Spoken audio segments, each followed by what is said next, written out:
Tell me when you're ready. We are live now. All right, we'll go ahead and call our meeting to order. We want to thank everyone for coming. I will lead us in the pledge. I pledge Allegiance to the flag of the United States of America and to the republic for which it stands, one nation, under God, indivisible, with liberty and justice for all.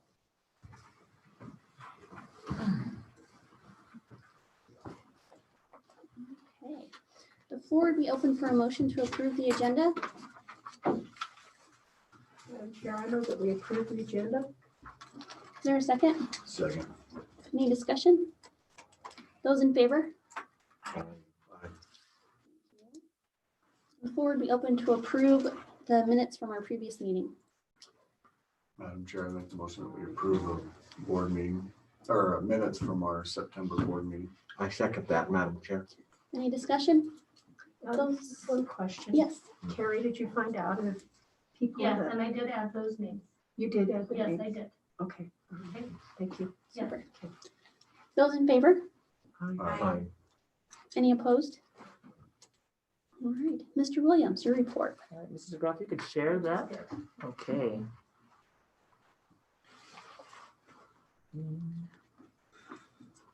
Oops. Are you able to see that? Is that? No.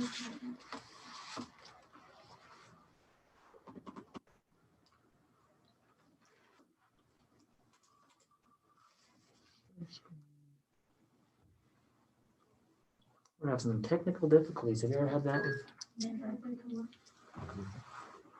It's just not responding on that one. I can go, it's just gonna be boring for the people at home seeing that.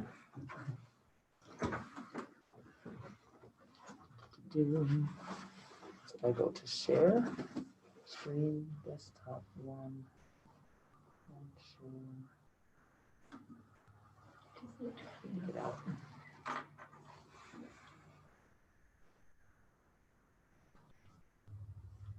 Yes.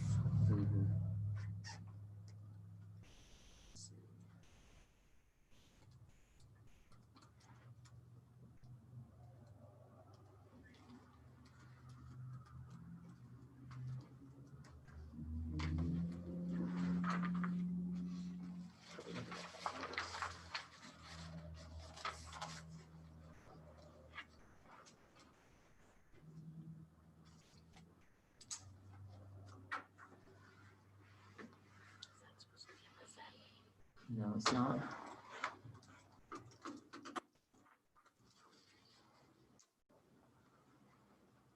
There we go. Back to meeting. Screen. Okay, I'll just go ahead and go forward with it. Unless we want to take a recess.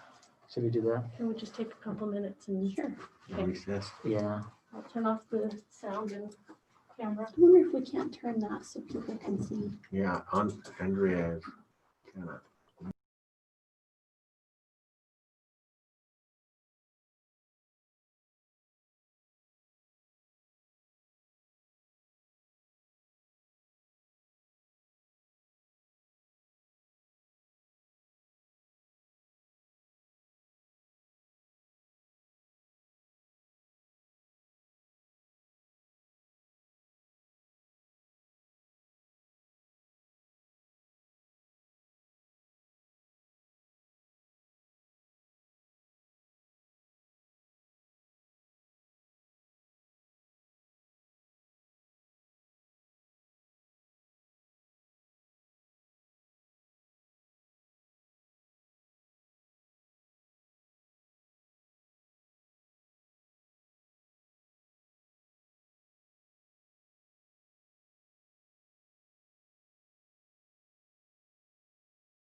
All right.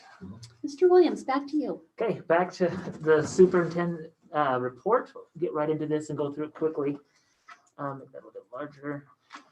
So just from the PAW meeting, we had a PAW meeting. Trying to think when this month has been crazy. The first one was October 7th.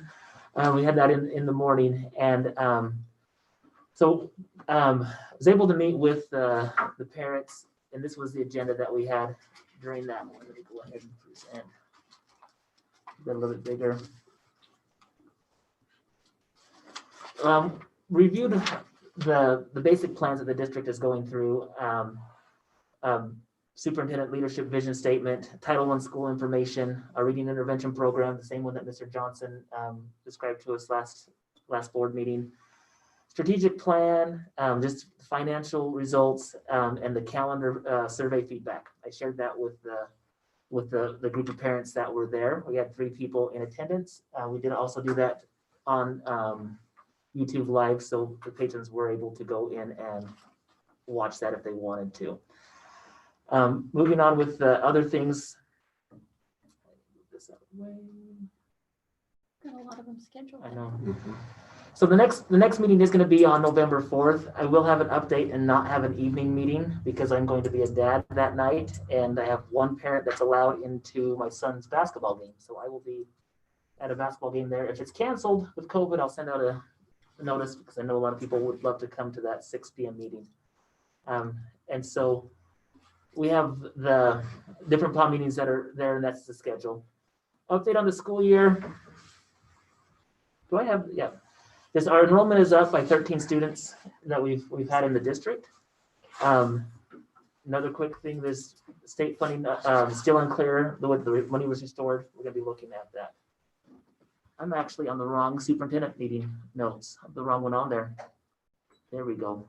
That was last month's. Did you guys just take? Did I take you back in time? Hold it. Will you please open your camera? They can see me. Okay.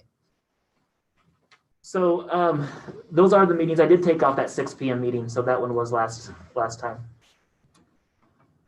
COVID funds, we have to have them spent before December 30th, as we've talked about. Recent change came Tuesday night or Tuesday when the governor moved to stage 3. We will talk about those changes and how that impacts us. In a nutshell, when it comes to what we're doing in the schools, nothing is impacted, but our extracurricular activities are going to be impacted with that move to stage 3. Our technology department is continuing with their equipment purchases, putting together the proposals for the COVID money. Maintenance and grounds, preparing for winter, boilers, they're getting the snowplow on the Kubota, etc. Our maintenance department just finished the gym refinish in the main gym. This does save the district a lot of money compared to contracting out. Really appreciate our maintenance and custodial staff for all that they do. They were able to finish a project of putting a new washer and dryer in the elementary. And so we have a washer and dryer that is by the teacher workroom in the elementary. So. Great. Our food service has extended the free breakfast and lunch through June. That's a COVID extension. That is actually going to be a great boon for the lunch program. We still want to encourage people to sign up for the free and reduced lunches. And our online sign up is still available on our website. Transportation, we're always looking for substitute drivers. It's difficult to find them with a lot of our activities going to different places. We've had some that have been missing because of surgeries that they've had on their shoulders, and so we're limping along in there, but Mr. Pincock does a great job. Always has found a way to get that. One thing that we did have one issue one evening not having, and we had to ask some parents on one route if they'd be willing to come and pick their kids up. And so that has happened once here. I want to thank those parents for being willing to do that. Transportation, and when we have it, it's available, but if occasionally we don't have it, parents have been good, at least in this situation, when we called those parents individually and said, can you please come pick your kids up? We don't have enough bus drivers. They were able to do that. They picked a route that didn't have very many on it, and it was able to work out. Secondary schools, been busy week for our schools. They had college week and FAFSA night last night. Also had the pre-SAT this morning, and earlier this month, the SAT for the seniors. Some of the activities that they had dress-up days and daily trivia, just encouraging the kids to be able to keep their eye on post-secondary. The FAFSA night last night, 20% of our students and parents were able to go with 3 schools, CEI, CSI, and University of Idaho, that were there. They mentioned that the turnout at our school, being smaller, was bigger than some of the schools at the bigger districts that they had 2 days by percentage. So even with COVID, that's the thing, is it's difficult to get everybody out anyway. And then with COVID, our school-wide improvement plan for the junior high CSI up has been submitted today. And so that plan will be sent in. And this will be the 3rd year, but we were extended to an additional year. So we'll have 1 more year of that. And also more money. Yes, and so that will be $80,000 that will come to the district that can be used for a variety of things, such as personnel, anything to do to help improve the when we first were identified under CSI up, it was for math and reading in the junior high. So everything around that will go that direction, or if it has a connection to junior high students. It has to be used. Yep. And so we'll be able to use that. So it was a blessing. It was a blessing In to disguise. be. Yes, you could say that. and our teachers have really grasped on to the professional development, the ones in the junior high that have gone to those, and it has supported the other things that we're trying to accomplish in the district with focusing in on teaching to specific standards. This professional development that we've had through this grant has really helped move in that And direction. do you see this $80,000 being used for professional development also? Part of it. So as we sent that in, they have to earmark based off of the goals that are in there to improve the scores. Everything has to be connected to that. Okay. And so our extracurricular groups, our FFA range judging and soils teams competed this last month. When I talked to Mr. Bird, he said they didn't finish in the top 2 to qualify for the nationals, but he was proud of them. He said we were right in the middle of the pack. The range team, Elizabeth Spencer, David Sauer, and Creighton Ricks. One thing with the range, because of COVID, and even though they didn't qualify in the top 5 to go to nationals, they still will be able to compete at nationals virtually. So on November 10th, this team will still go in and compete on a virtual judging contest. And who knows, maybe they just had a bad day and we can pick it up with that. So our soils team was Lacey Dallin, Tyson Barzee, Reagan Roundy, Max Smith, and Branson Ingerson. So Mr. Bird was proud of them for their efforts and appreciate all that he does. Other extracurricular activities, we have football qualified for the first round of playoffs. In Max Preps, we were ranked 9th out of the state to be able to qualify. So it was a great turnaround for our team. They've worked really hard. Want to congratulate them. They'll be playing in Bear Lake tomorrow.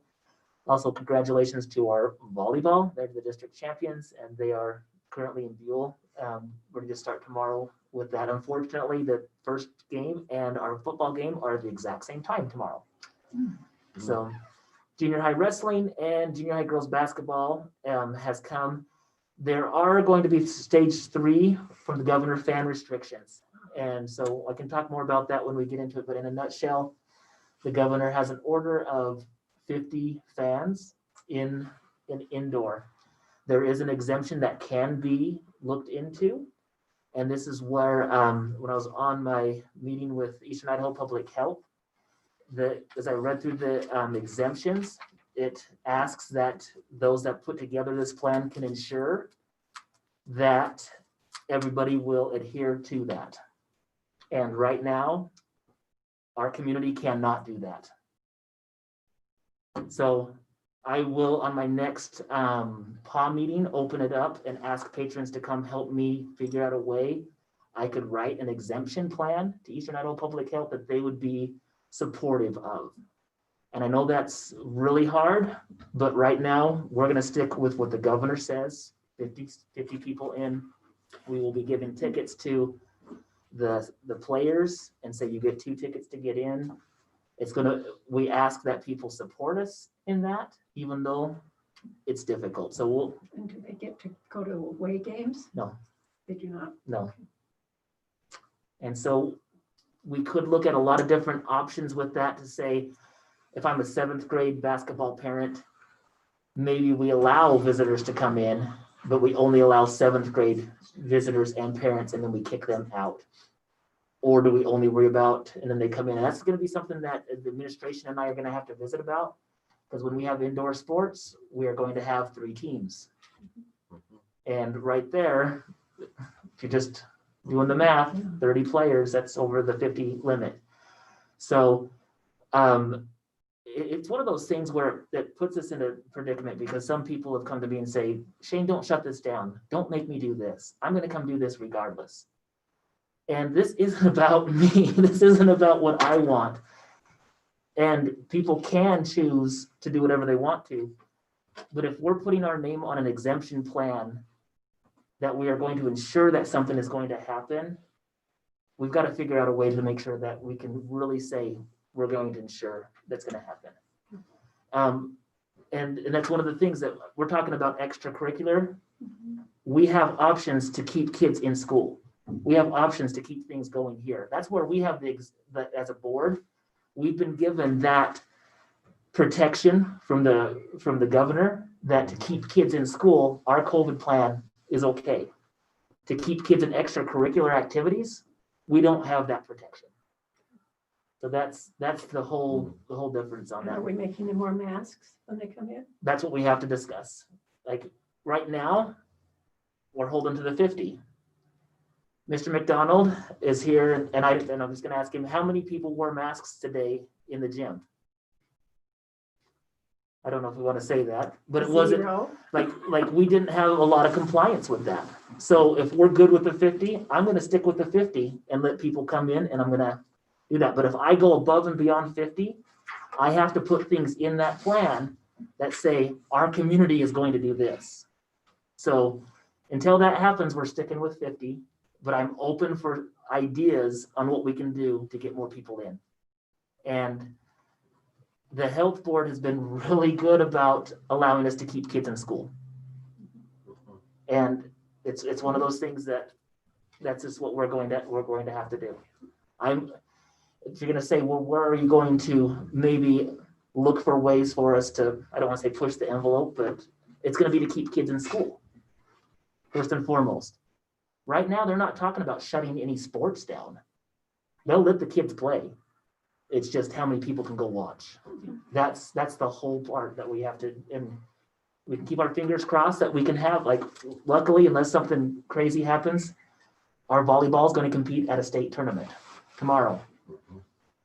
Like, if you asked me 2 months ago if that was going to be a possibility, I would have given you a 50-50 chance that we even have a state tournament. The way that it's looking right now, if our basketball teams are wrestlers, even scarier for wrestling.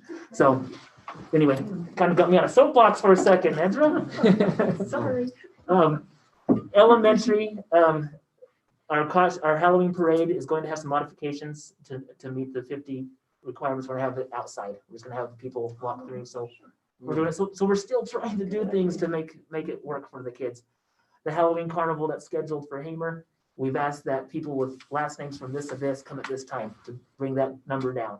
So that's what we're doing. We're still working on things to make sure we do that. So any questions on the superintendent report? I'm sorry that I had the wrong one up when I first was talking. All right, thank you. Okay. All right, public comment.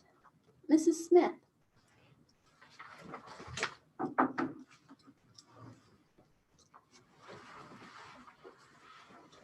Thank you. Okay, so I didn't make it in time to do this at your last board meeting. I came in late, so I wanted to do this. I just wanted to thank you for your support on the flag ceremony that we did for our homecoming football game. It turned out really cool, and if you haven't had a chance to see it, it is on Facebook somewhere. You can find it. But I was wondering if you would like to see more of this, and I think it would be good to be able to provide something, maybe not that big, because I had I had over 100 flags involved in that, but I think every sport should be able to have some sort of a special patriotic flag presentation at a home game at some point in their thing. I wish I would have thought of it for the cross country this year, because they only have one home meet, and I didn't think of it soon enough. But in that thought, I'm wondering if we could get, and next year, maybe even with football, having the flags, or I decorated the stadium with flags. We had some on the visitor side, some on the crow's nest and around, and then we had some on the south side of the stadium. I'm wondering what the possibility would be to get some senior projects of making brackets or something, so it would be easier to put the flags around the stadium to decorate it, so we could do it every home game. And then looking at different things. Just an idea to throw out there to you. I still haven't heard anything back about the breakfast in the school and the bell schedule. I'm still not happy with that, but I'm just wondering if there's any way you can relook at that bell schedule. I'm also wondering about the lunch. High school only has 30 minutes for lunch. And I live on the highway, and I watch those kids fly by my house to get to Ike's or to the taco wagon. For safety purposes, I believe the lunch was longer last year, like maybe 45 minutes, maybe not, maybe it was only 40. I'm not sure, but I'm wondering if we could relook. 35, that's it? Okay. Well, 30 minutes just does not seem long enough for lunch. And like I said, I guess I watch those kids just fly by. And for the safety of them, I'm wondering what we can do to allow longer lunch. I don't know. Also, we were discussing in that public hearing just some different student involvement things. I would like to see more, and maybe this year is not the ideal year. Okay, we understand that. But I would like to see some more dance options for the kids out here. Maybe a victory dance, whether they win or lose, just an after school dance if it's on a Friday night or something. It doesn't have to happen every time. But I think these kids would really benefit with more of a social, fun interaction. Not saying school's not fun, because it is, but just something that they can let their hair down, have fun. I don't know. You could have some, when it's nice outside, you could have some dances out in the stadium or in your gyms or whatever. I understand that takes adults, to help put that together. But I also am wondering about your student leadership and seeing them be more involved with organizing some things like that. My last thought, as I went to the homecoming, I'm wondering why does not each class have a royalty presented? Why is it only the seniors? I think it's been like that for a long time, but I'm just throwing that out there. High school is not just for seniors. It is a special year. It is a special time for the seniors, but it's also a time for freshmen, sophomores, juniors to be involved as well. They're involved in the Olympics. They're involved in all of these other activities. So why not let them have a chance to be voted, or however that works? That has always struck me weird, and I just thought, I dare bring that up. That I think it would be okay to involve more classes in these presentation type things. Nothing big. I still would like to know about why the breakfast is involved in the school and stuff, but just some thoughts that I've had. Thank you. Thank you. Mrs. Burton-Shaw.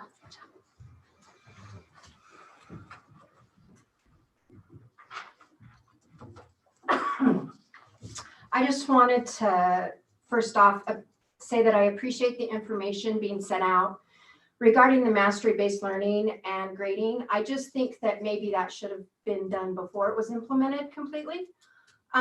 Because I've been following things, and I never did see a motion where the grading changed.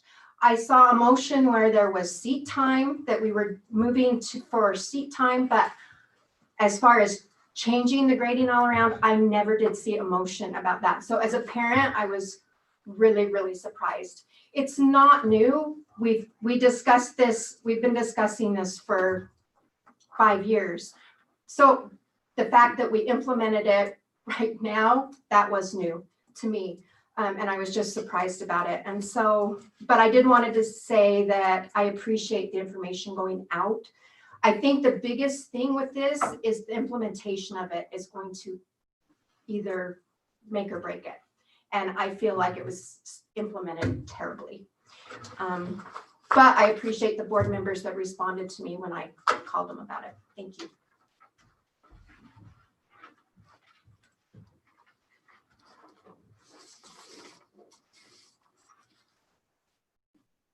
Okay, thank you. Moving on to the consent agenda. The floor would be open for a motion to approve accounts payable and financials. Madam Chair, I make that motion that we approve the accounts payable and the financial report. Is there a second? Second. Any discussion? Those in favor? Aye. Any opposed? Okay, and the floor would be open for a motion on personnel. Madam Chair, I move that we approve the employee resignation letter presented in executive session. Is there a second? Second. Any discussion? Those in favor? Aye. Aye. Any opposed? Okay, thank you. Action items from our public hearing. Do we just need a motion to table that then? Yeah.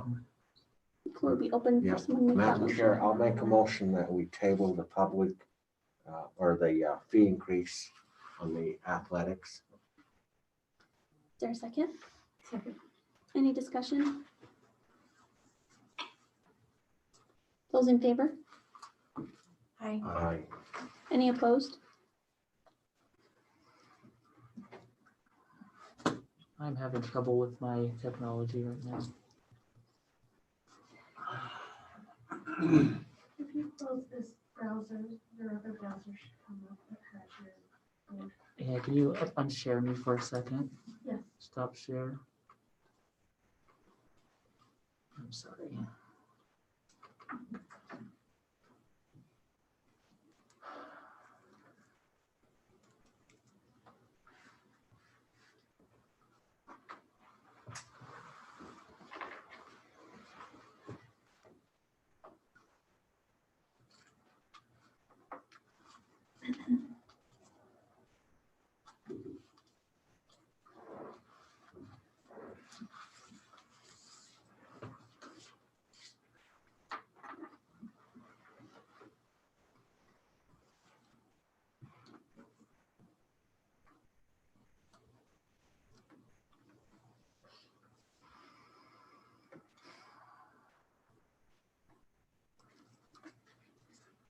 All right.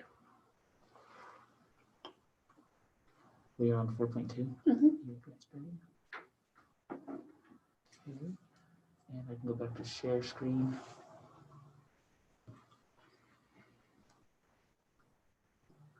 All right, we ready? Back up, Mrs. DeGraw. Yes, you're back up. Okay. So the E-rate grants project. This is just the E-rate grant that Mr. Weeks completed. The project is proposed for $34,000. This is the grant that was already received. We've already communicated with it. This is just the proposal that we're able to go ahead since we've received that money. And now that we're spending over $5,000, it just needs to have approval that we can move forward with that. The E-rate grant is going to be installing fiber optic wires throughout the district buildings to improve capacity and internet speed. So that's what it's for. Okay, does anyone have any questions on that? The floor would be open for a motion to approve the grant spending. Madam Chair, I'll make a motion that we approve the E-rate grant spending. Is there a second? I second that. Any discussion? Those in favor? Aye. Aye. Any opposed? Okay. Gym finish purchase. This is This is just another one where the purchase of the material to do it was $93 over the $5,000 to do it, just as a procedure. Mhm.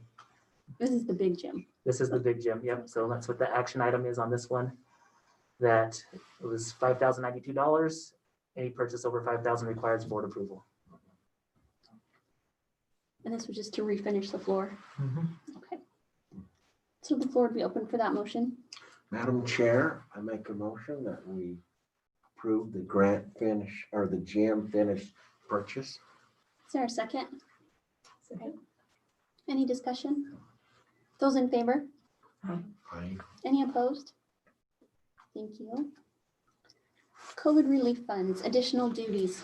So this one here is about the additional relief funds, which has the spending for all the projects and additional duties compensation. And so when you look at the amounts, and these are the amounts that were given to the district. So we were given, the district LEA stands for local education, what is that? Yeah, that's our district. So this was the first one, or the ESSER funds was another thing.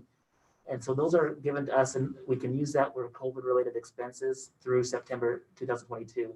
Additionally, there's 10,000 for a learning management system, which we currently have Power School Unified Classroom. And we recognize that there are some issues with Unified Classroom on how it presents things with standards-based grading. And so we're looking at other options to that, but this is just money that's reimbursed that can be used towards an LMS or a learning management system. There's also $3,000 that's available for social emotional learning based off of that. The coronavirus relief funds, that should actually say December 30th is what that needs to be spent between there. So that is a misprint on there.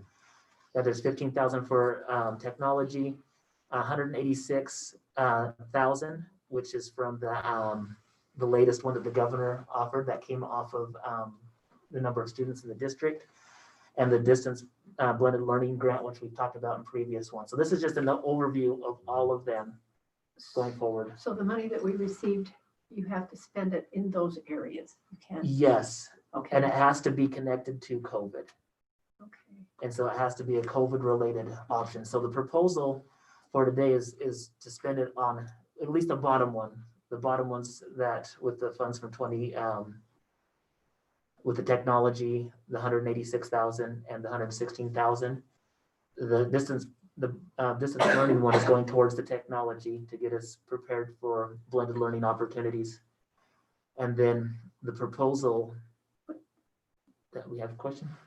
On the distance blended learning, what are your plans for that? So our computers are outdated in the classroom. So our teachers were looking at getting them new laptops, but also having interactive screens in the classrooms, That's what I thought.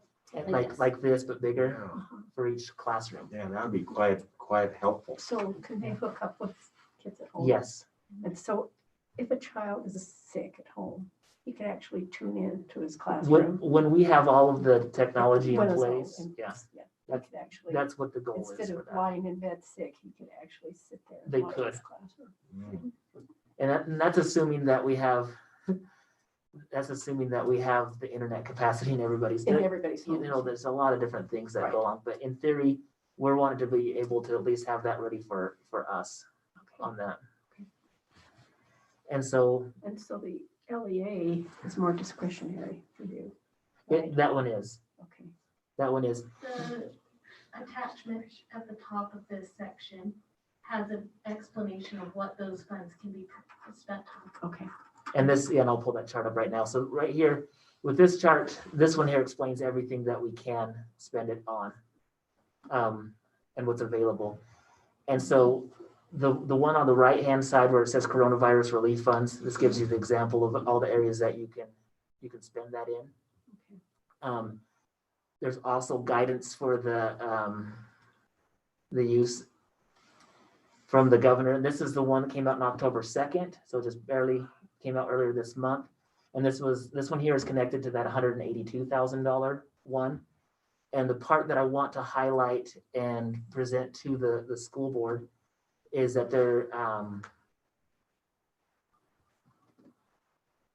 there's an option for stipends for additional hours, days, or duties related to COVID. And so when I bring that up for the action item, we did a survey to the staff and asked them to identify areas where with the COVID, where have been extra duties that have been placed upon you that were above and beyond what would normally be given to you during COVID. And these are just some of the things that came back from our staff members, saying these are some of the things that we didn't have that we do now because of COVID. And so a portion of that can be used to go to that stipend for extra duties. And that's one thing that I wanted to propose to the board, that out of the 185,000, 142,000 of that be able to go right back to the employees for their extra duties. That would come in during really the holiday season. It would be a different check. I don't want to use the word bonus, but it allows them to be compensated for the extra duties that they have. The proposal that I have would be for administration certificate teachers and department supervisors, $1,800, building and district secretaries, $1,500, and all other classified, $1,200. And so as I looked at the different options, an option could have been to have given it a percentage based on individuals. I felt like this was a balance between, it benefits our lower paid employees more by not doing a percentage, and may not compensate the teachers as much as compared to what other districts have done. Other districts have looked at this and done the same thing. So with this proposal, the blended learning funds would have this proposal and also the other COVID expenses that we have, because we have to spend it before December. The other ones are going to be going towards the technology, and the 142,000 would be allocated for extra duties. So any questions? I like that it's going right back to the employees. They're the ones that have prepared the packets, that have figured out online teaching and all the extra cleaning that we're having done. It should go right back to them. And a little bit later on, there's going to be something that's available for parents as well. Because I know, like, during that time, my wife was always joking around and saying, I need a substitute teacher for the homeschool portion. But on one of our discussion items, the governor has provided opportunities for parents to also have access to some of the funds if they've had some impacts as well. So I thank you, Madam Chair. I agree that, Below 50,000. yeah. I guess. So any other questions for me? Is there any discussion on that then? Do you see any problem in making sure all those funds are used by December 30th? No. We have no problems. It's easy to spend. I Yeah, know, problem but spending money. it's so But there are times restricted. it's restricted, and so Yeah. between the technology and this, we'll be able to have it all spent out. It's a use it or lose it. It is usable, and they need to know by the beginning of December, and that's why there was an error on that. December 1. We need to let them know early in December whether we're spending it or not, because they want to take it back from us if we don't spend it. Well, the floor would be open for a motion to approve the COVID relief funds then. Madam Chair, I move that we approve the COVID relief funds spending proposal. Is there a second? Second. Any discussion? Those in favor? Aye. Any opposed? All right, thank you. The blended learning day will So, be tomorrow. so we've proposed a blended learning day. Again, this is one of the situations where any change to that needs to be ratified by the board. If the board feels differently on this, we can change it last minute and go forward. When it comes down to the blended learning day proposal for tomorrow, a couple of things that come into play. We have a large number of students who are going to be absent already from the building. We have teachers that are involved in going. It's difficult to find substitute teachers. We felt that by having a blended learning day is a balance. It's something that I would like to try to see if it's usable, because at least we're giving students who need additional help to still come into school. They still can come into school, but we're giving options for kids to learn as they go out as To well. be clear, it's just. And yes, and to be clear, I pulled that up, it's just 9 through 12 tomorrow. So K So, through 8 K will through continue. 8. Will They'll continue. still have their Halloween party. Still have their Halloween party. The dance, the parade, all Will the you things. follow up with how many actually come in? Yes. Yep, we will follow up with how many students actually come in. The teachers have known about this early in the week, and we've encouraged them to invite kids to come in. If they're not inviting that in, I'll follow back up with administration to say, we have this, this is what we need to do. And so that, with COVID, that's one of the things with blended learning opportunities and days. We haven't done that in the past, but because of COVID, this is something that I'm willing to look into and see how it works. So if a student has this material from the day before, and they Yes. don't have any trouble with it, they don't have to come in. No, but they were going to be given an assignment That is due. that's expected for them Yeah, to be okay, all right, I to see. complete it. Okay. So kids that would miss anyway would still have to make it up. But Okay. we're trying to see how this works, if we can benefit us in. Are there really that many going to be gone? When we have our high school numbers around 195 total in our high school, and we have close to 70 for sure that are going to be gone, maybe 75 Okay. by the time you look at the managers and things. And so that's almost 50% of our students anyway.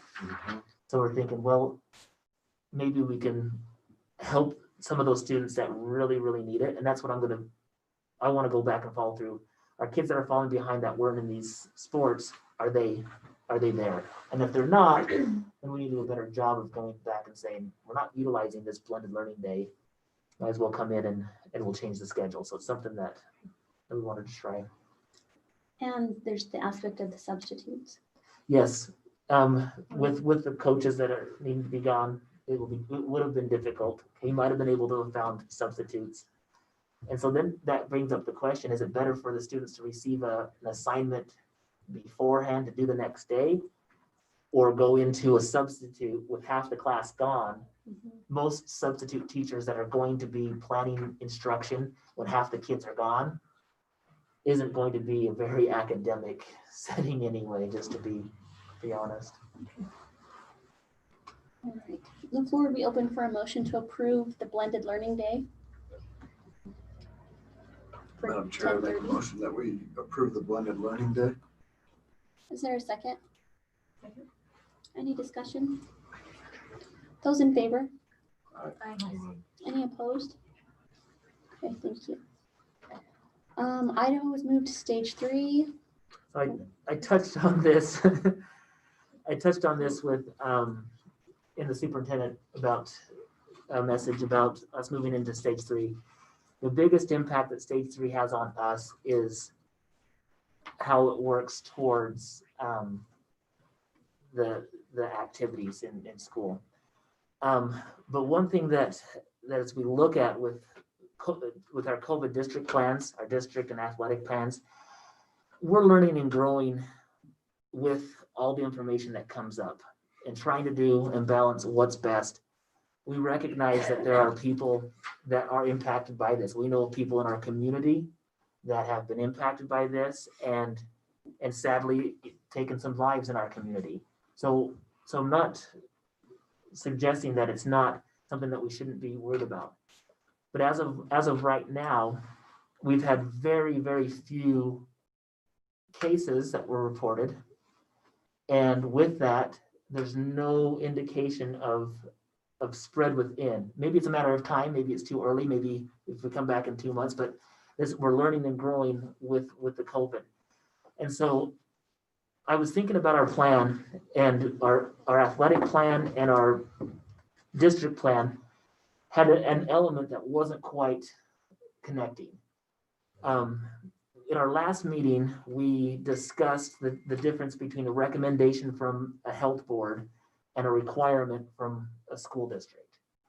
And we decided last month that even though the recommendations were for 14 days of a quarantine on a close contact, that we would want a close contact to have a required amount of 7 days with a recommended 14 from the CDC. So we are looking at that saying, okay, we said that because we're recognizing that 14 days is a huge amount of time having kids out of school. And I was discussing with other districts today, districts that have quarantined other kids. And so right now we haven't had to quarantine any kids yet. And the comment was made from these other districts, and again, this was not the health department, it was other districts. They said that of all the kids that they've quarantined, and some of them are in the hundreds, that there has not been any indication of secondary connections to that case in the school. So the question that I was asking myself, and this wasn't anything that I asked anybody else, are we too strict with moving to a quarantine automatically, or should we wait for secondary symptoms so we can really connect with that? And that's something that I wanted to discuss with the board today on a proposal. Because right now our athletic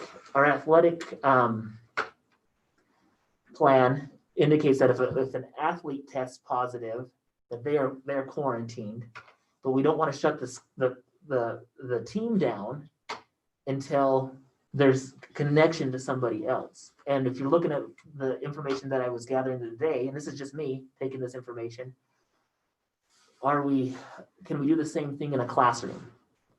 Where if a student tests positive and we look and say, okay, where's that 6-foot bubble? As we go and do contact tracing, do we jump automatically to quarantining those kids? Or should we jump to tracing the symptoms of those kids and working directly with their parents? And then when a second, like anybody around them gets it, then we quarantine. Take a bigger step and say, yep, we know that it was here. We know that it was active. Let's close it down. And so I put this into this proposal into writing on here on what that would look like. It doesn't, I put it in all three, the green, yellow, or the orange, to clarify. So the two things that I think that needed to be clarified in the plan, one is if you had someone in your household who has confirmed positive case, because that's a difference. So if my household member has had it, it's an automatic quarantine with that, because that's what we're seeing with a lot of the cases that have come up, that it's generating in the home, it's not generating in the school. And so that if somebody comes to school and they might be around them, does that mean that all of a sudden we need to shut the whole school down? Or should we look at that? So the second bullet, I said, if you had close contact with somebody, which is the 6 feet for 15 minutes, which could happen in a classroom,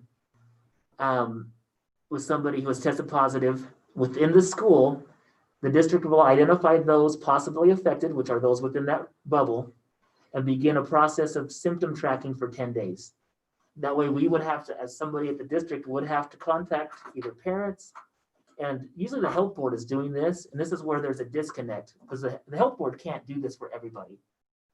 But if we've identified it, and we're doing this as a way to try to keep kids in school and try to keep them safe, we're hoping that the parents would work with this. But as kids come to school, we would ask those kids each day, how you doing? How you feeling? And have that in place. And then if one of those individuals, if symptoms appear in any individual whose symptoms are being tracked, the district will require a minimum of 7-day isolation for those identified in the initial tracking system. And then that way it could jump from 0, but they're giving some time for us to see, and then it could be a bigger number of kids who are quarantined. I just think you need to add, and I'm probably the only one here that thinks that, but you need to have them wear a mask until they are proven. We could do that. That's what, just during that time where we're trying to see their symptoms, just in case. So add in there, let me pull that up then. Because that, If they want to come to school, if they don't want to wear a mask, then I don't think they should come. so those individuals that are there to say you can still come to school. So that would be the thing is we could tell them that. Maybe it'd be better to probably write that in there, that if I think what we would say, the district will identify those possibly affected and begin a process of symptom tracking for 10 days. Put in there, they will be required to take extra precautions, including wearing a mask at daily temperature checks and health questioning. They're going to be in school. If you have those three things. Right. Because I guess then the option would be to the parent, you'd say, or you quarantine automatically. Right. And it would just be those that are identified within 6 feet. And I know that people are going to say, well, you can't make me wear a mask. But we do have the legal right to say, we have a positive case. You were sitting by them in this class. We have the legal right to say you can't come to school. Or they can stay home. And that's the part where it goes back to the choice of, like, this here, what I'm proposing, I don't know of anybody else that's proposing this, to jump to tracking that and allowing kids to still come automatically. So if you're looking at that going right now, saying, okay, you're either crazy or you're trying to keep kids in school. That's what somebody could say. I want to keep kids in school. We want to keep kids in school. Yeah, and wearing masks is part of that. If you If you've were been exposed. if you were If you've been exposed exposed. to a positive case. Mhm. And I think our board has been very gracious in that and allowing kids to do that. We haven't pushed the word mandatory.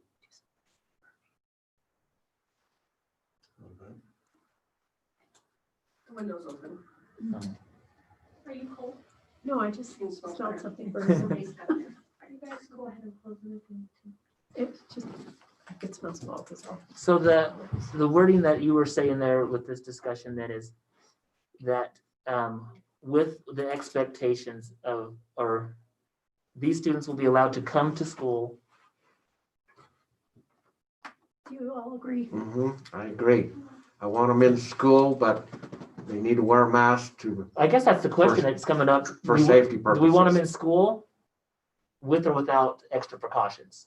And I guess that's really is that really kind of what you're asking? I'm saying if they've been exposed and we're watching their symptoms, it should be a mandatory mask for that amount of time. And if they don't prove to have the symptoms after 10, how many days? 7, 10? Track Then their they don't have to wear a mask anymore. 7 days. But if they want to be in school. for 5 days maybe. Yeah. You know, On a weekend, in a weekend. somewhere in there. 5 school days. I guess you could say that they'll be required to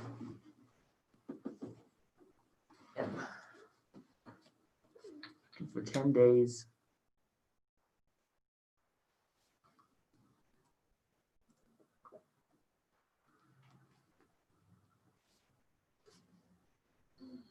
How to, So if you're having them isolate for 5 days, but you're tracking symptoms for 10 days and having them wear masks, when we say 5, let's to be clear, it's 5 school days, but it's Right. 7. so then. Yeah, 7 are we days, gonna should be make 7 days. Everybody just 5 days, so we'll just track symptoms for 5 days then, if you're only having them isolate for 5 days? I just want to make sure that your terminology is clear. So you could say, begin the process of tracking for 10 days. 10 days.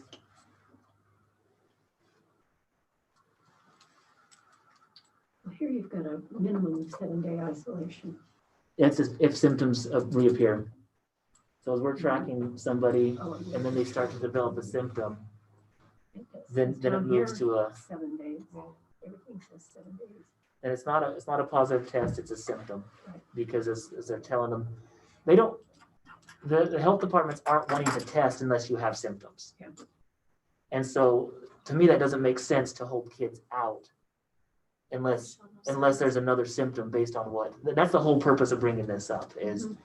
are we being too cautious or are we I not? don't think you can be too. Well, you could be too cautious if we're just like, we're shutting it down. Oh, I didn't mean that. Yeah, that's what I was meaning is Okay. we could be too cautious. And these are hard decisions, but I do see what you're saying is that the students will be allowed to remain in school during symptom tracking. Right. With the expectations that they wear a mask Mhm. and comply with the health tracking requirements.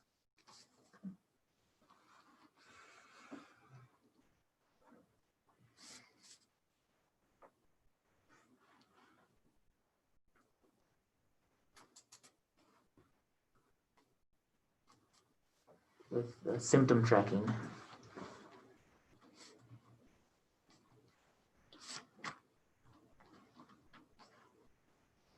So I'll read that back to you then on how it will look. I'm gonna go off the the screen. So if you had close contact within 6 feet or more for 15 minutes with somebody who has a confirmed COVID test within the school, the district will identify those possibly affected and begin a process of symptom tracking for 10 days. Those students will be allowed to remain in school during symptom tracking with the expectation that they wear a mask and comply with the symptom tracking requirements. If symptoms appear in any individual whose symptoms are being tracked, the district will require a minimum of, and that's a typo, of a 7-day isolation for those identified in the initial symptom tracking onset. So that's where we would go back to everybody and say, we have a connection inside the school. And then that way we're not just jumping immediately to something where we're seeing that's not impacting kids and we're having that. So I don't know what other thoughts or questions on that.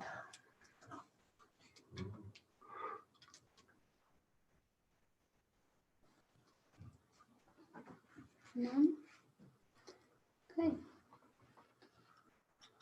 Then the floor will be open for a motion to approve the district COVID plan as amended As amended with this, with this With addition. the addition. with the addition, and you might want to read the addition. Madam Chair, I move that we approve the district COVID plan with the addition saying these students will be allowed to remain in school during symptom tracking with the expectation that they wear a mask and comply with the symptom tracking requirements. Is there a second? Yep, I'll second that, Madam Chair. Is there any discussion? I just think it's good that we keep looking at this because it's a very fluid situation. Oh, like all the time. Yeah. Mhm. So I appreciate you guys taking the time to do it. All those in favor? Aye. Any opposed? Okay, thank you. Discussion items. Get to that one.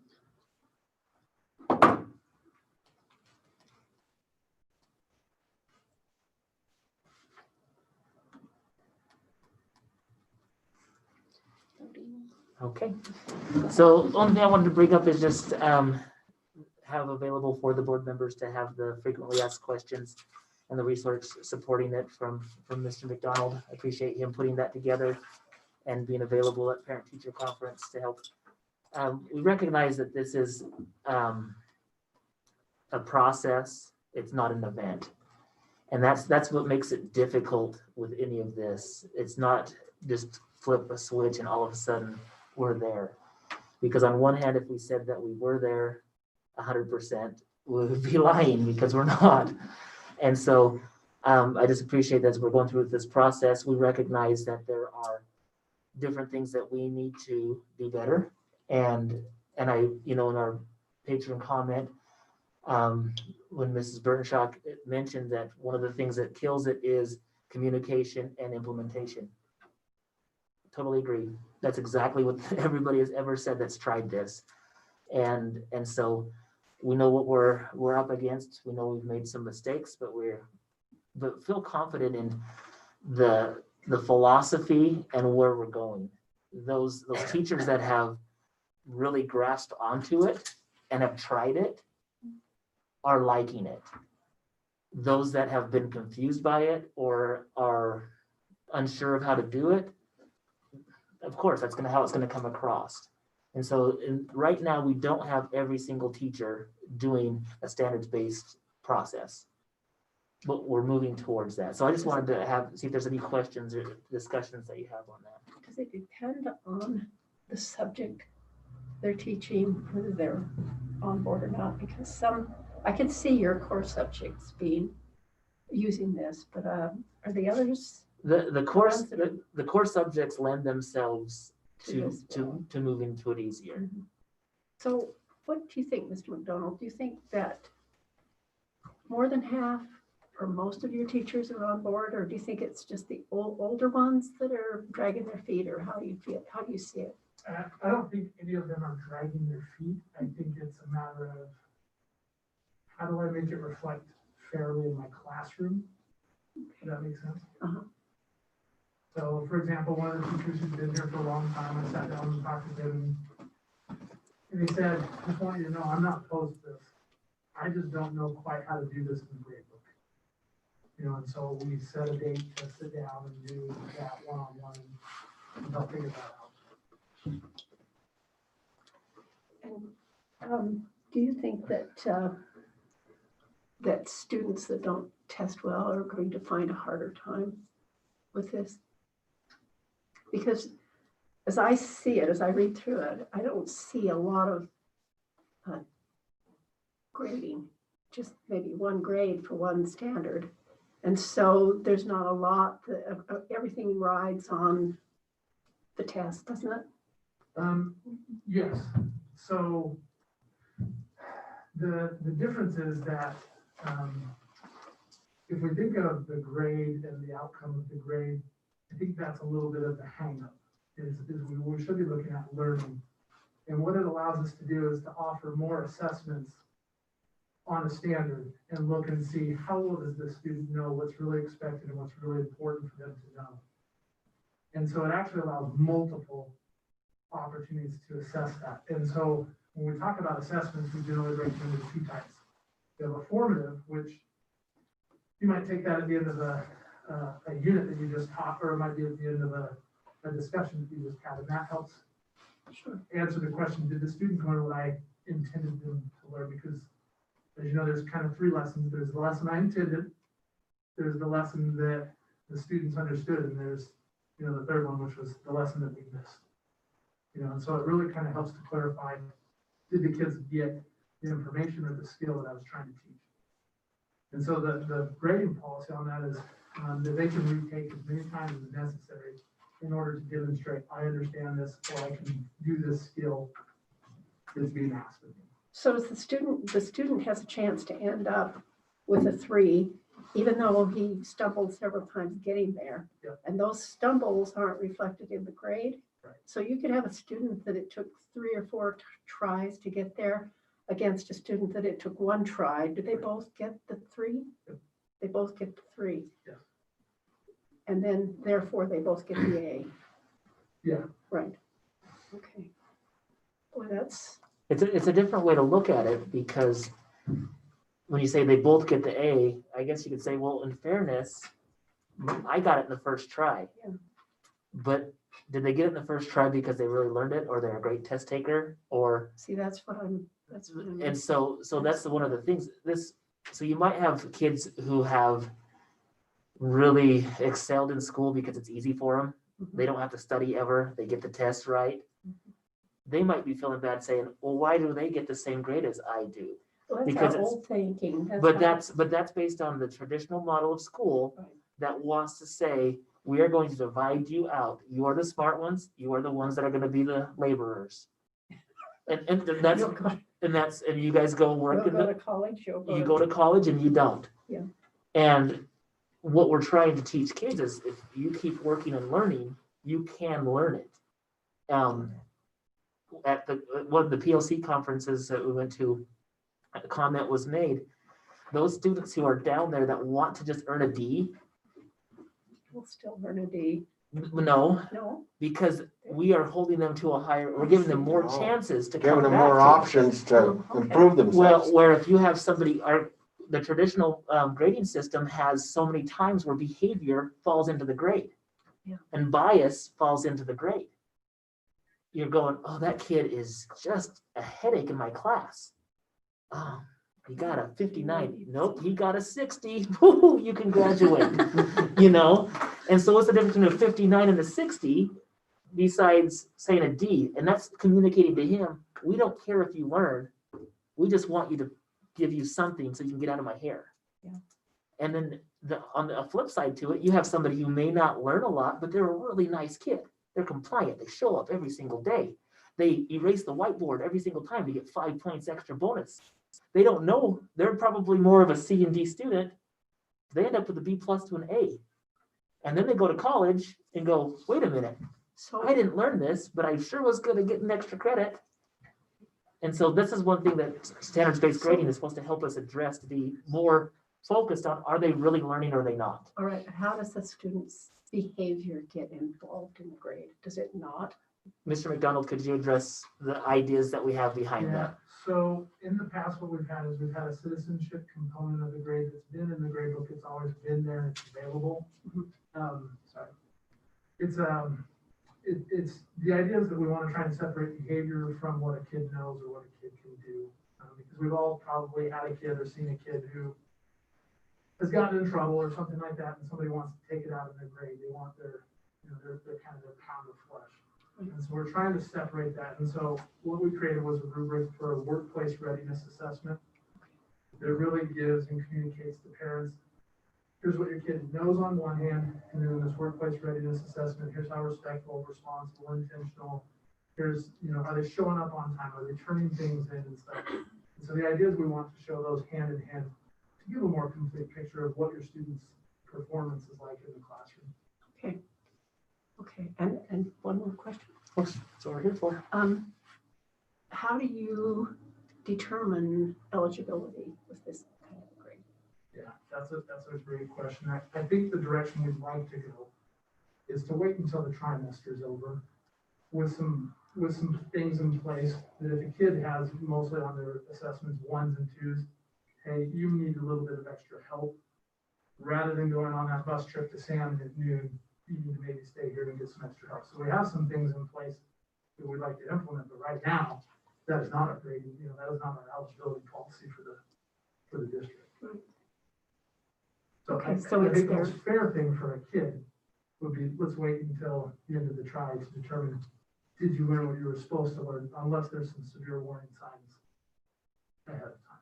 Okay.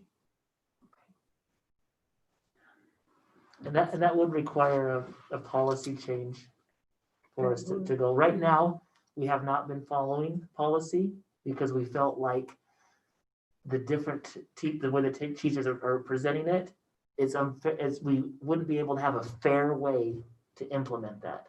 So we would be taking a policy and implementing it unfairly based on us trying to move to a standards-based. So right now, we've just been working with the teachers, trying to make sure that they have it. And that's the thing is Power School doesn't communicate that with teachers, or excuse me, with, well, teachers, like from one teacher to the other, but it doesn't to parents. And we know that that's a problem. And that's one of the things that we have to figure out for this to survive. I can see that. And how involved is the elementary and junior high with this process? I would say your junior high is more involved in it, partly because of the CSI up and that process. Again, it comes back down to how does it look in the grade book, I think is the biggest hang up.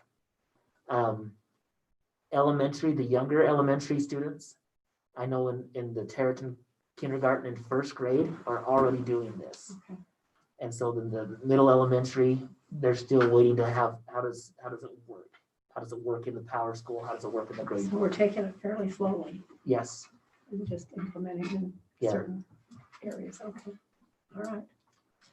And do the kids, Mr. McDonald, do you think the kids are getting so they understand the grading system and they feel okay about it? Or did you have complaints at parent-teacher conference, or did things go smoothly, or parents seeming to be on board with it, or how do And I you had feel? 2 parents who expressed a dislike for it. I had one that wanted to argue about A pluses, A minuses. Uh-huh. But aside from that, everybody was either very supportive or had questions about it Mhm. that we were able to answer. So I would say overwhelmingly, they were fairly supportive. Thank you. Can I ask Mr. McDonald a question, Madam Chair? Sure. If you wait till the end of the trimester, how is that kid going to be able to get that grade? How does that work? If you wait till the end of the trimester and they don't know that they passed or whatever, how does that work for them to move on or fix that? How does that work? So hopefully in the grade book, there should be this 1, 2, 3, 4 on each assessment. And so if I have mostly 1s and 2s, that's going to tell you you're not on track to pass the class. And so for each assessment they have, which should be about 7 in a try, so that winds up being 1 almost every other week, but not quite.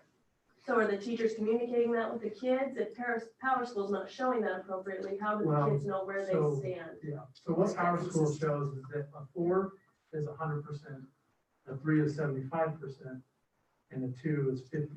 And so 1 would obviously be 25%. That's not the intention that we wanted to communicate. That's not the ratio that we would want. Mhm. And so we just talked last Friday about changing that. So the 4 is really 100, the 3 is an 85, the 2 is a 70, and the 1 is a 55, Mhm. which is fairly standard in a lot of other schools, and one that I've had in the past. But that's being communicated between teacher and student, right? So that it doesn't all of a sudden come to the end of the try and the student's like, oh crap, I'm failing this Yeah, class. they should Like not that's have- being communicated. Yeah, and they should have a pretty good idea of what score they're gonna get as they're taking the test, because the rubrics are supposed to be out showing this is exactly how I'm gonna assess it. Here's what I'm looking, sorry, it's not gonna be waterboarding. Here's how I'm being assessed, here's the criteria, so that there's no surprises Mhm. ever along the way. Okay. That answer your question? Yep, thanks. All right, other discussion? Okay, so we're good questions.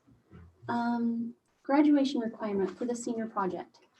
All right, just wanted to inform the board that the State Board of Education did allow for a partial waiver of the senior projects. I think they just wanted to give districts flexibility in the event that the kids have been absent and gone. Again, this is just a discussion one. At this point, because we haven't had disruptions in school, I would propose that we continue forward with the regular amount, but I just wanted to let you know that if something does come up where we have an extended amount of time, that the board does have the option to convene together to allow for partial requirements for the senior project. That's all. I don't know if there's any other questions, but So as of right now, the senior projects are required, they're on. yeah, so if we do nothing right now, the requirement is in place as it normally has been. Mhm. But if the board sees a reason to change that, the state board has given you the opportunity or option to do that. I'm glad we have the option. Yep. Super.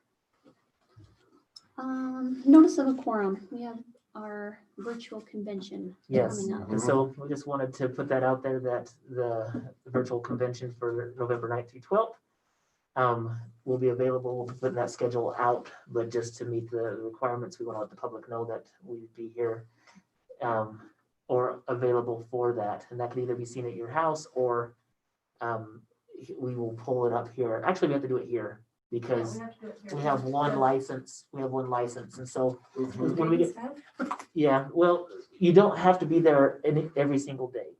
What we will do is get you an agenda to show which ones will be presented. And then you can choose to come at any of those times, but we just have, if 3 of you show up, we have to have the quorum involved.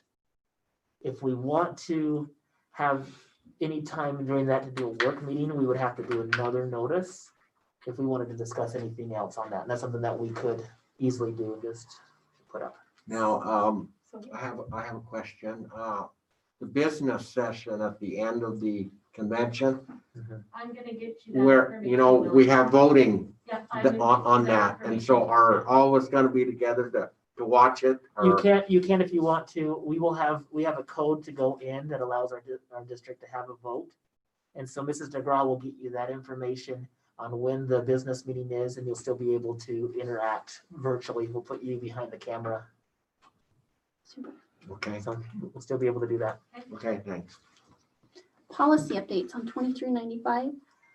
So our policy was being reviewed through ISBA, and there was one section that they found that we will need to edit. So this is going to be the introduction to what needs to happen. So policy 2395 is talking about the IDLA classes that are offered in the school.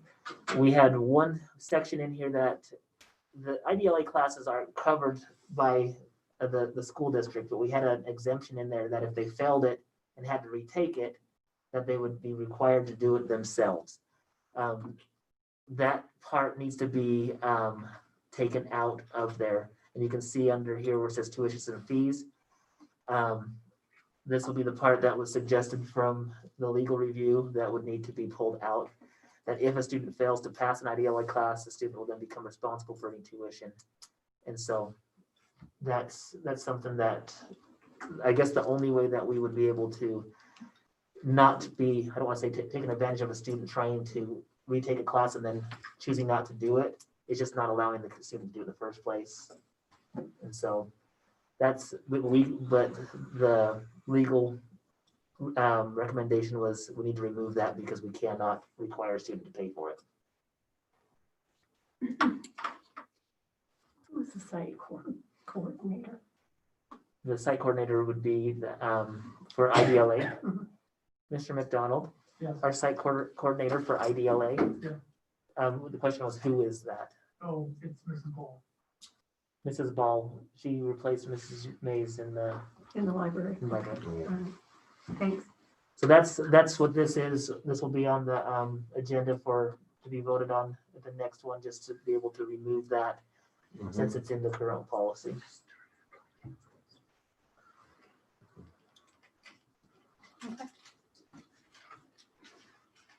Bond options. All right, this is just again, putting that back out there when we had the post-bond results. Still looking at the direction of people come. I haven't had a lot of people knocking down my door one way or another on it.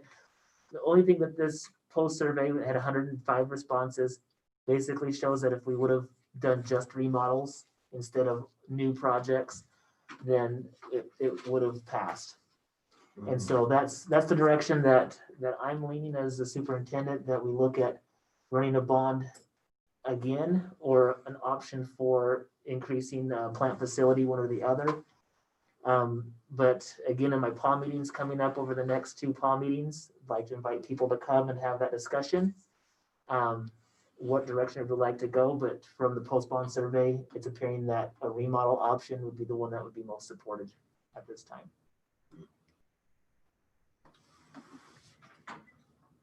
So I don't know if there's any comments or When did suggestions you on that. take this survey? This one was taken right directly after the election. So I'm wondering if, well, that doesn't give us enough time. I was No. just wondering if people feel a little better about the economy and things. I don't know. Yeah. we don't It's so wanna- hard to, it depends on whether or not they can get into a basketball game, and I think I'm not doing any favors with that. Okay. All right. The calendar survey. All right, so this calendar survey, I shared this at the PAW meeting. The parents and patrons, when it was asked about the 21-22, so I did have to clarify, because during our PAW meetings earlier in the year, I was talking about proposing a 3-year calendar for the board. And then when we went for that vote, the board accepted the calendar, but on a 1 year. 1 year. Because the board accepted a 1 year, then that means I need to start asking questions about what do we do for next year. So that's why the questions came in on that. And so when the patrons were asked their feelings, would they like the district to consider a 4-day school week? Out of the 259 responses, around 63%, 62.9 said yes, they would be in favor of looking at that. I also asked the preference for harvest break.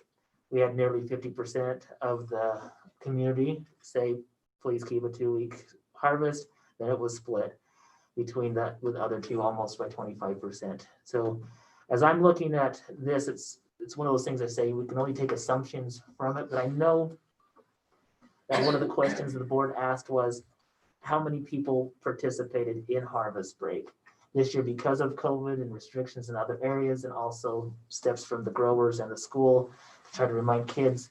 We did find that number has increased, but it was almost 50% of the students showed that they were in some type of job during that time, whether it was specifically potatoes or silage or other things, that around 50% of the students. And so that's a lot of students that were in it, Yeah. which tells me that, that was, I think, our biggest worry was if it was, only 20% or 10% of the kids doing it, why are we doing 2 weeks for only that? But I think it was clear this year with that input, that as we look at next year's one, probably a 4-day, a harvest break. Now, I asked the patron one, I left intentionally open, and so there's a chance that people could have gotten on there. So I get it, that it could be a little bit more or a little bit less. And I think any survey, this isn't just a vote. It's not like, hey, what are we going to do? And we blindly go off of that. We have to weigh the pros and cons of so many other things. But our patrons, employees, they had to sign in. And so I know that this was restricted to employees, couldn't go in and change that. Almost 80% of the employees showed interest in a 4-day school week. And 68% of the employees said, let's keep a 2-week harvest. Now that could be for a lot of reasons. And it could be for people want to go on vacation, but it also could be that I need to work in harvest. And we have a lot of employees that work in harvest or drive silage. So when we look at this, people could say, oh, of course your teachers only want to work 4 days a week. However, the districts that have done this have looked at a 4-day school week as a teacher recruitment / retention tool. And so where we are at a disadvantage being in a rural district, this might be something that we consider as we look forward to the calendar. Now, I will seek feedback from the teachers, and during the POM meetings here, the patrons come in, put together options of a 4-day and with the 2-week harvest break with that to give us options to look at. But this is the guidance that's going to start, where I'm going to start developing it is from this information. But now think about how it is this year and how you have those professional development days for teachers. How are you going to work that in if you have 4 days? So as I've looked at last year when I was doing all of these, I threw together 2 or 3 different calendars. And I took the amount of days that we would have on student contact days. Well, I took the current teacher contract that they have so many days on their contract and the hours that they built into it. I multiplied that out and took, this is how many hours teachers are currently working on the master contract. I plugged those in, and there still is time for Fridays. So that's one of the things that some of the districts, as I've looked at, they have a teacher professional day built in on Fridays throughout the calendar. How many of those days is really going to determine on how many hours are currently in the current calendar. But we would have to have those, or else we're just stepping back, at least from my opinion. And you might have some teachers say, well, that's really not a benefit then. But it's not a benefit if you're just trying to only work in front of kids. And I think most of our teachers would appreciate having time to collaborate still. And so that's the thing, as I'm building this, you've already known that the teacher efficacy, having teachers on the same page, having time for them to have professional development is crucial. And it has to be part I of agree the with calendar. that. But I read in the Slate magazine that What's there that? is kids that are in 5 days a week actually do better than kids that are in 4 days a week. It's, there is a difference. And so I'd like, when we can look at that, And I know that other districts that have done it, they've considered those things as well. And when you try to increase a day Mhm. around here, you've got people that are on the bus. How many more? We also minutes. have to look at our district overall with transportation, and we have transportation issues. Is it easier to find drivers 4 days a week versus 5 days a week and trying to cover all those routes? Because we have a very quickly aging bus driver population. It's a nice way to say it. It's just the fact that it's hard to find Right. drivers. But they're not It's going to hard, make it's as been hard much. this year. They're not going to make as much So is money. it easier for them to justify, or for anybody to justify driving a bus if it's only 4 days? Because it does break up quite a bit of your day to have to be back at the times that they are required to drive. Plus they take a deduction you pay along with classified. There's a lot to look at. And I also did read that article on that, so there's a lot to take into consideration with it. So that's where we'll get started on this. I don't know. Super. It seemed like, was there a third question on the survey? The other question was about, do you remember the days when we did COVID yellow calendars? Oh, Yeah. right. Okay. That seems so, Gotcha. that was so September. Right? A lifetime. Holiday gifts.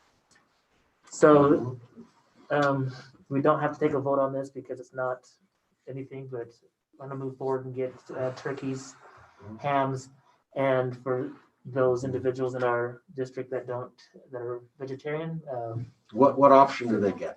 fruit basket. Oh, a fruit basket? Yeah. Super. So I'm just letting the board know that we're going to move forward with that Mhm. and get that I think it's good for morale for and we'll invite you to the come. employees of the district. So, yeah, we appreciate them. And the last one, strong family, strong students. This is the one where, Mrs. DeGraw, you've applied for this. I did. I went through the process so that I could answer questions. So what, Initially, they wanted to have, you have proof of enrollment for your students. And they took that away because it was too hard to be able to get that. To be able to apply for it, all you have to do is have your last year's tax, your gross income, and then your students' names, their grades, and where they attended. Initially, they're gonna look at families who are 50,000 and below for their income, and you can get $1,500 per student to purchase things to enrich their learning. So you could purchase, you could use it to pay for internet, you could use it to purchase a computer for your student. And so they'll initially do that 50,000 and below.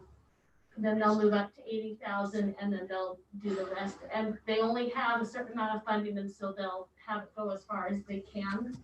But it was really simple to apply. did it mention anything on when those levels would change? Because I know, They had an overwhelming application for this first wave.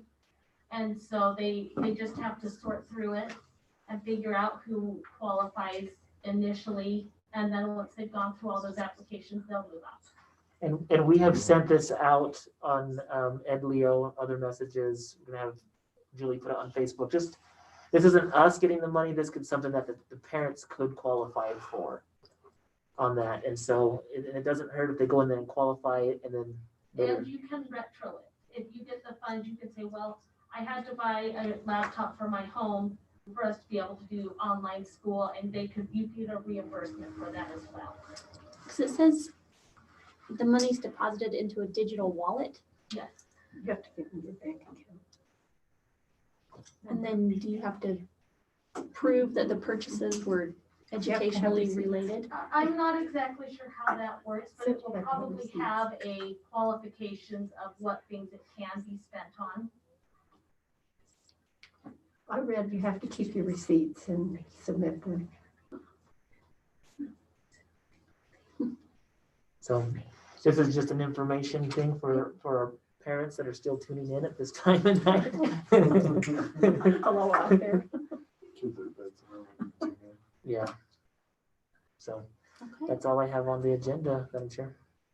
super. Then the floor will be open for a motion to adjourn. I have one more suggestion, Madam Chair. We haven't had a Ed Foundation meeting for a long time. It's been a strange year with COVID. Do you have any suggestions or recommendations for an upcoming meeting? I'll be honest, I have not even Haven't even thought about it? Haven't had a meeting in a long, long time. No, Would you like me to put that on the agenda for next week? yeah, just really look into that. What would be best, next month or December, you think? Next month's probably busy with the convention and Yeah, Do you have requests? we don't have any, Meeting? requests right now.